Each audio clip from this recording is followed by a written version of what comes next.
Take a quick pause. Did you know that over 90% of you watching haven't hit the subscribe button yet? If you're enjoying this video, take a second to subscribe and hit the like button. It helps us bring you more gripping stories every day. Also, we'd love to know where you're watching from. Drop your city in the comments so we can see how far our stories are reaching. Your support really keeps us going. Now, let's jump back into the video. I've always had a stutter, since I was 6. It wasn't terrible, not the kind where people have to finish your sentences for you, but enough to slow me down when I was nervous, which was often. Enough to make me feel like I was always walking 2 steps behind everyone else in conversations. My wife Madison used to say it was cute. Back when we first met, she'd hold my hand and tell me it made me human, that it was endearing. But something shifted after we got married. The first time she laughed at me in front of someone else was subtle. We were at a dinner party, and I was trying to tell a story about a client I'd helped at work. I got stuck on the word software, and her cousin Drew chuckled. Madison smiled, tight-lipped at first, but then she let out a soft laugh, like it was okay to find it funny. Like I was part of some inside joke I never agreed to be in. At first, I brushed it off. I told myself it was stress, or wine, or the pressure of the moment. But over time, the smiles sharpened. The jokes got bolder. By the second year of our marriage, it wasn't just her cousins or friends. It was her father, too. Her father, Richard, was the kind of man who never had to raise his voice to make you feel small. Every word from him landed like a judgment. He owned a string of dealerships and walked like he owned the air, too. He'd ask me how my speech therapy was going whenever I came by, smirking just enough to make sure I knew he was mocking me. But I kept showing up, kept smiling, kept pretending I didn't notice how every Christmas, every Thanksgiving, I was their favorite target. A slow punchline they could keep alive with every pause and every repeated syllable. This last Thanksgiving was the worst. Madison insisted we hosted at our house. I'd been laid off the week before, and the last thing I wanted was to entertain 15 people who never respected me. But she insisted. "It'll be good for you," she said. "You've been moping." Moping! That's what she called me trying to figure out how to pay the mortgage.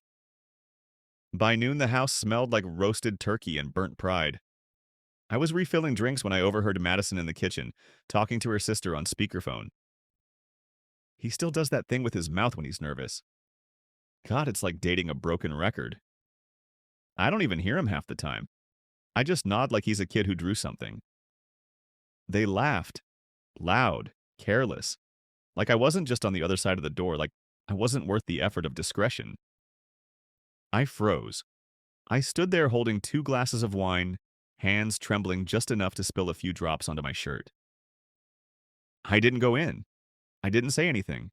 I waited for the laughter to fade and walked away.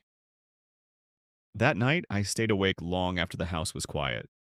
Madison was asleep beside me, her back to me like always. I stared at the ceiling, heart pounding. Something had shifted inside me. It wasn't just humiliation anymore. It was anger. Cold. Focused. The next morning, I started digging. Not like a jealous man. Not like a paranoid one either. Number I was methodical. I remembered how she never let me use her iPad. She said it was for work, but I knew her company issued laptops.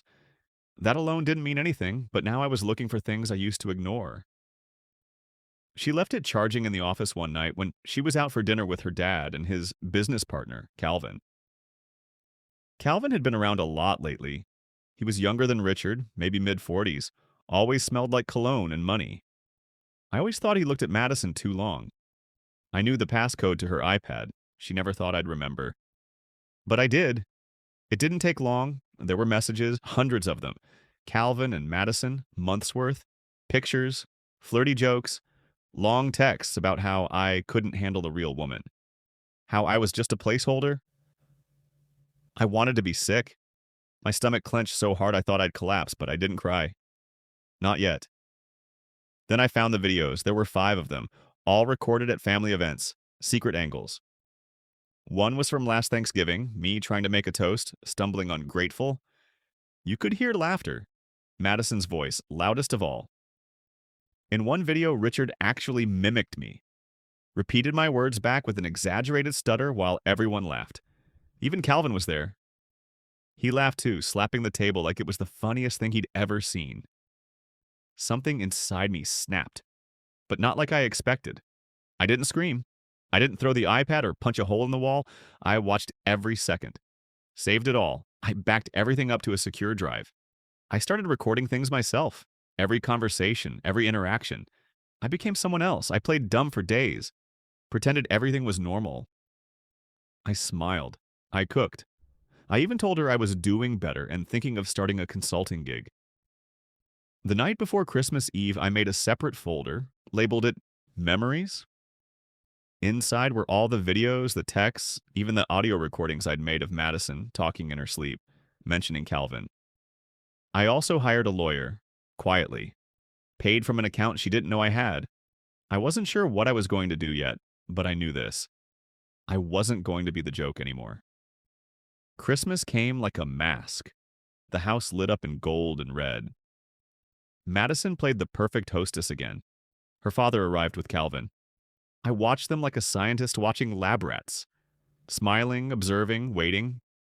I had a plan, not finished yet, but almost. And when the moment came, it would burn. Not just them. Everything they built on my back, everything they mocked, because the broken man they laughed at was gone. They just didn't know it yet. Christmas Day arrived under a soft gray sky. Snow drifted outside the windows like it was trying to keep a secret. Inside the house, everything looked perfect, too perfect. Madison had gone all out. White candles flickered on every surface. She baked gingerbread cookies shaped like smiling reindeer and arranged them on glass platters. A 12-foot tree stood in the corner of the living room dressed in gold and silver ornaments, its lights blinking like nervous eyes. I stood by the kitchen island, holding a tray of glasses filled with sparkling cider. I don't drink anymore. I used to, but I noticed how it made my stutter worse, made me vulnerable. I needed clarity now. Sharpness. The kind of focus only silence brings. They arrived in waves, her family. Each one stepping into my home with warm laughter, their coats smelling of December wind and wealth. Her sister brought her new boyfriend, who barely made eye contact with me. Madison's mother kissed me on the cheek and asked, with that same patronizing smile she always wore, if I was still working on my little projects. Then Richard walked in with Calvin.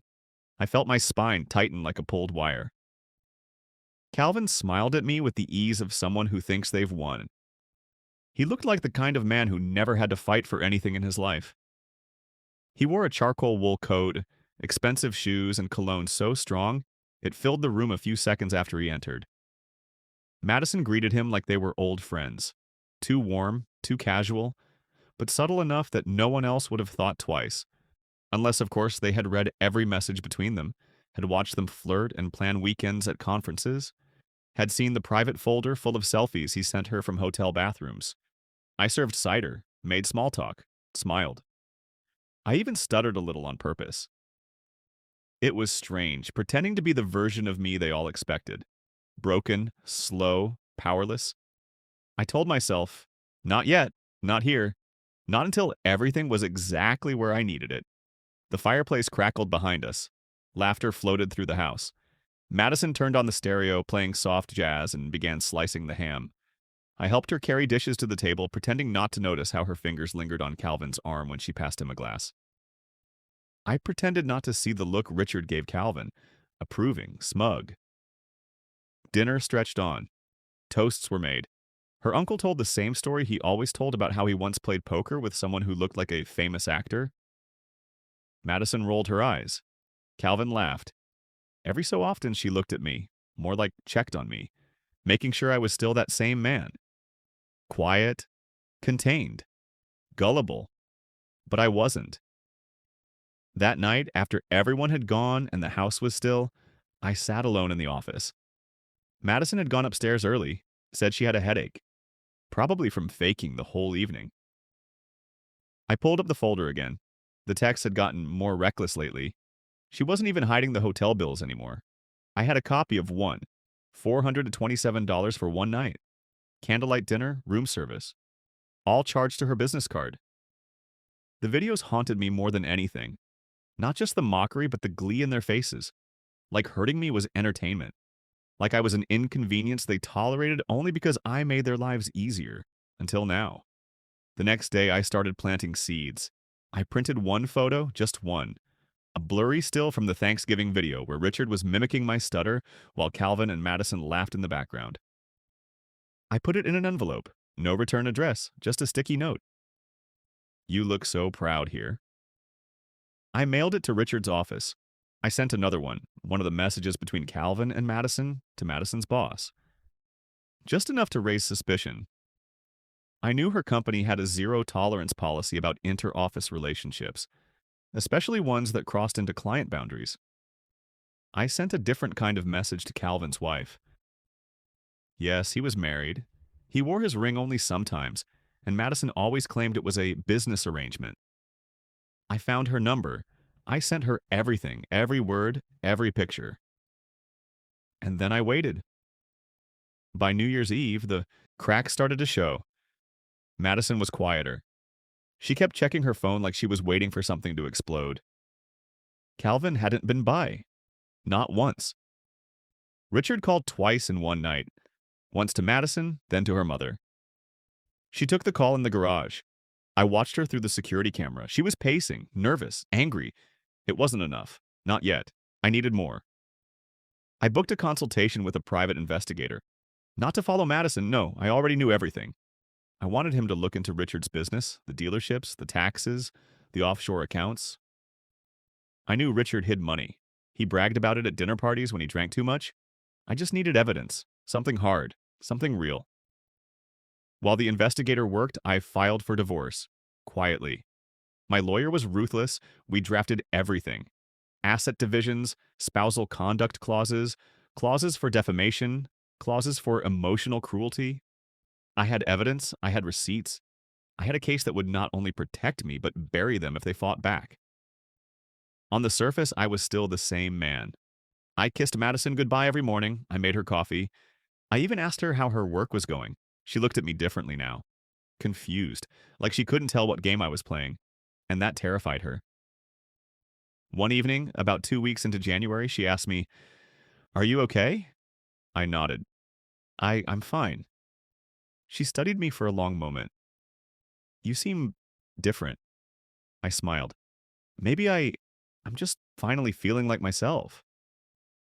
That weekend, the private investigator emailed me a report. Everything I suspected was true, and worse. Shell companies, fake invoices, hidden bank accounts in the Caymans. Richard was laundering money through used vehicle exports. Calvin was in on it too. The investigator said it was only a matter of time before the IRS found out, unless someone gave them a nudge.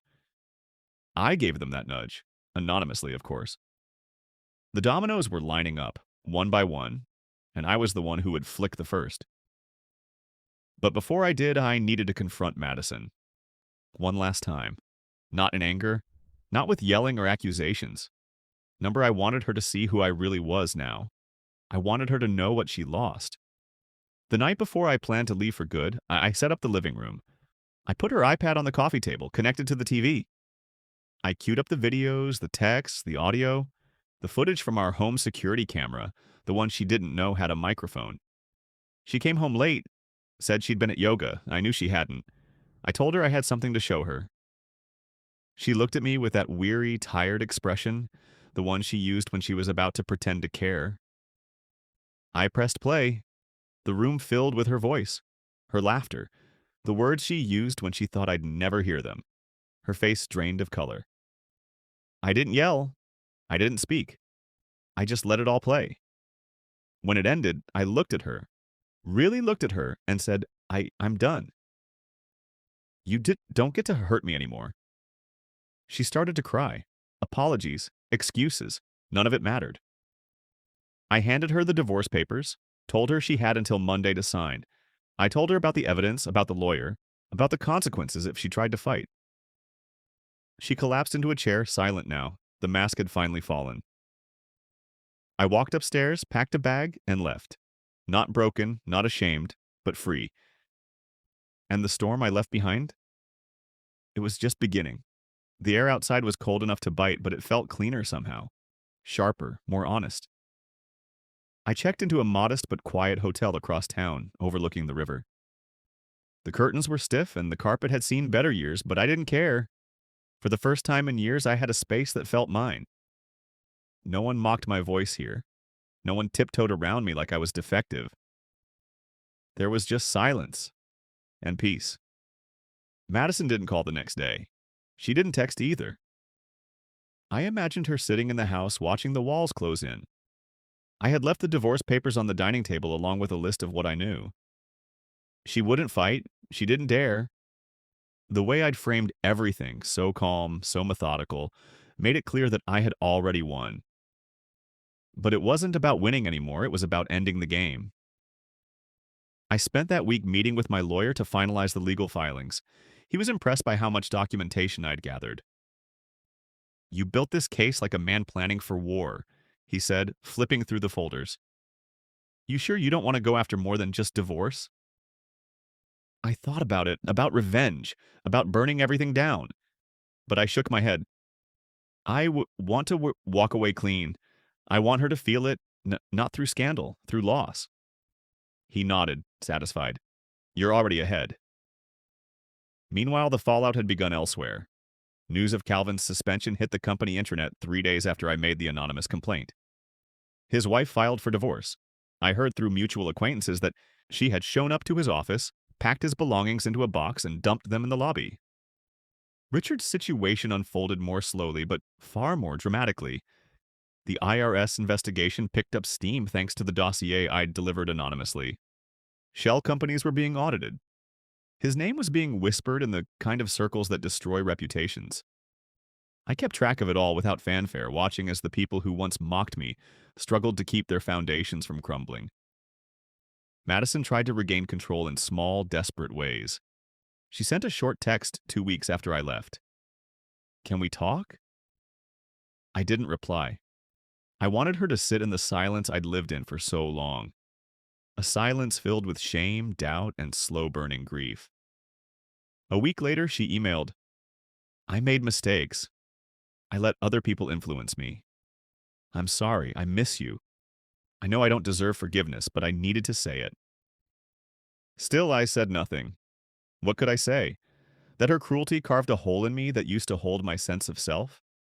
That every stammer she mimicked chipped away at the boy who once believed in love? Number the apology was too late. And more importantly, it was too small. I moved into a new apartment downtown. Not flashy, just quiet. The kind of place where I could hear myself think. I painted the walls myself, set up bookshelves, hung art that made me feel grounded. I even joined a local group that met twice a week. People with speech disorders, all of us coming together to talk, to laugh, to exist without apology. There, I didn't stutter with shame. I stuttered with pride. Because I was speaking, I was still here. One night in early spring, I received a certified letter from Madison's attorney. She had signed the divorce papers. No contest, no requests, just surrender. I sat at my small dining table, the letter open in front of me. I felt no triumph, just release. A soft unraveling of the rope that had been tied around my throat for far too long. Then came a knock at the door. I wasn't expecting anyone. I opened it cautiously, and there stood Richard.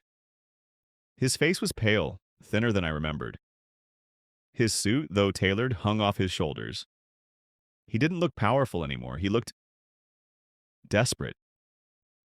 "Can I come in?" he asked. I didn't answer, just stepped aside. He sat in the chair across from me, scanning the room like he couldn't believe I had made a life without them.